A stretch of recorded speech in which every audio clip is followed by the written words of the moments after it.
I'm Janice, and I am an educational consultant with Usborne Books and More. And I wanted to share with you 6 proven tips to get your child to love reading. And I want to share that with you because I have a total of 5 kids, and 4 of those kids kind of struggled with reading. So I kind of know where you are. I kind of know what you feel like if your child struggles with reading and you're concerned that maybe you're not doing everything correct. So I want to give you some ideas, and hopefully this will help. So one of the best things that you can do is make it convenient to read books. So you have little baskets, and you can put little baskets of books all around the house so that they're just picking them up whenever they have a moment so that they don't get bored.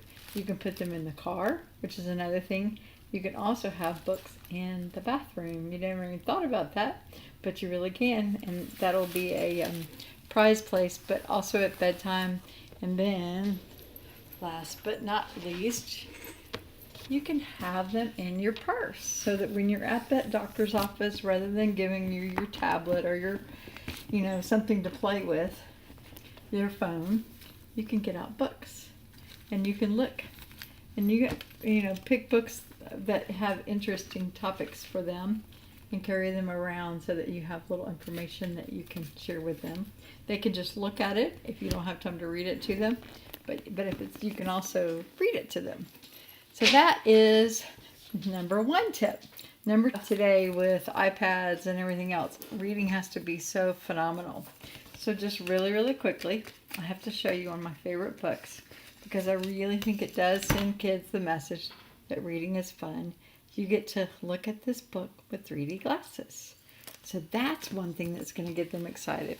And even for a little infant, we have a book called Jungle Sounds. And with Jungle Sounds, all they do is push the button. And when they push the button, if it's not too scary for them, it actually makes the noises, which is also very interactive and makes them really want to read and figure out where that story came from. So that's interactive. Nibbles the book monster.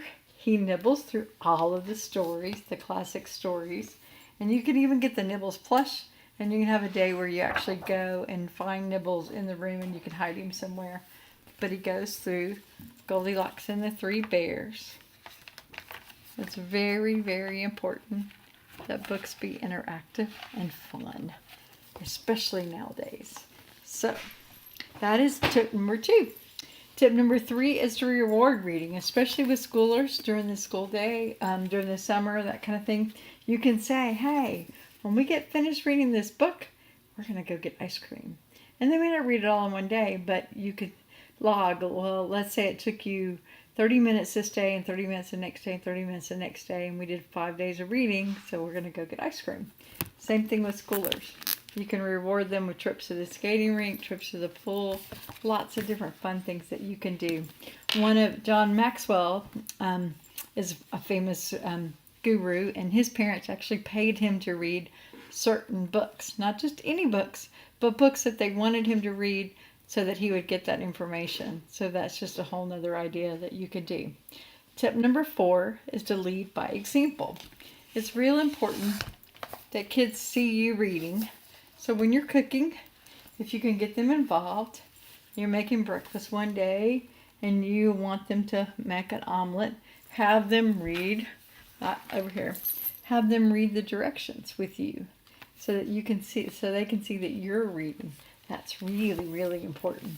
The other thing to do is to have books that you're giving away as gifts to kids for birthday presents. That gives kids the message that books to you are really, really fun. This is a cool book where you just paint with a paintbrush with water and the colors appear. The other thing to do is to, again, be very interactive. So we have the very first reading series, and this is one of the things that I think is very important is you're reading this and they're reading this.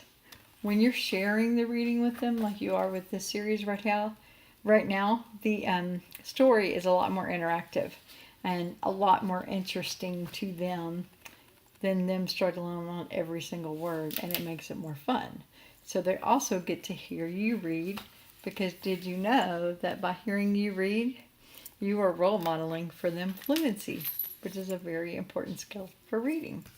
So that is one of the very first reading series. Another thing that's really important to do is to read yourself about things they're interested in. For example, a lot of kids are really interested in dinosaurs. Well, one of the things you have to do, if you're not interested in dinosaurs, is when you're reading this book with them, it's also very interactive, you're going to find out all about dinosaurs. So you're going to also be an expert at the same time at a subject matter that they liked. With my kids, I had to become an expert at Minecraft, and we read all about the founder and all the ideas that he went through so that I could find stuff that they were interested in. And the habit number 5 is to make reading a habit. When you read the same book over and over and over again, even though you may get frustrated with it and kind of like, oh, do I really have to read that book again? It's amazing what they're learning from that book. With this particular book, it goes through the alphabet. So if you read it every single night, guess what? They're getting the alphabet. And you're also teaching them that reading is fun. And last but not least, you can also have reading parties, like with us. One of the fun parties that I like to do is a little cupcake party. We have a reading party, giving the kids a message that reading is fun.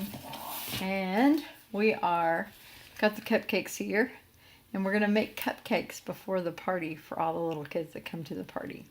So we're reading, we're making cupcakes, and then we're having a fun event that wraps around with books. So that's the cupcake. And last but not least is tip number 6, is letting them choose their own journey. I think this is so important with reading. We really wish they were like so-and-so's next door who's really reading already at 4 and they're not, and we really wish that they were. But one of the most important things we can do as parents is to believe in them, because you never know what book is going to excite them and what book is going to just get them excited about reading. But if you keep doing all of these things, one of these days that light bulb is going to hit, and you are going to be teaching them that reading is fun. If they get discouraged, there are so many ways that you can help with that. But one of the ways that they're going to get discouraged is if you get discouraged and you get frustrated with them. So I want to end this little training with, you can do anything if you try. You can do anything, ride or fly. Don't let anybody tell you no. Focus on your dreams and go. Practice, practice, and you'll be a winner. Every expert says I'm a beginner.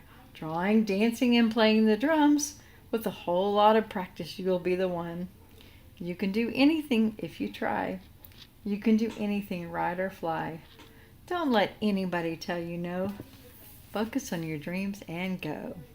And reading is the key to their future. It's the key to their world. It's the key to changing the world. And help me build a better world for children. Thanks again.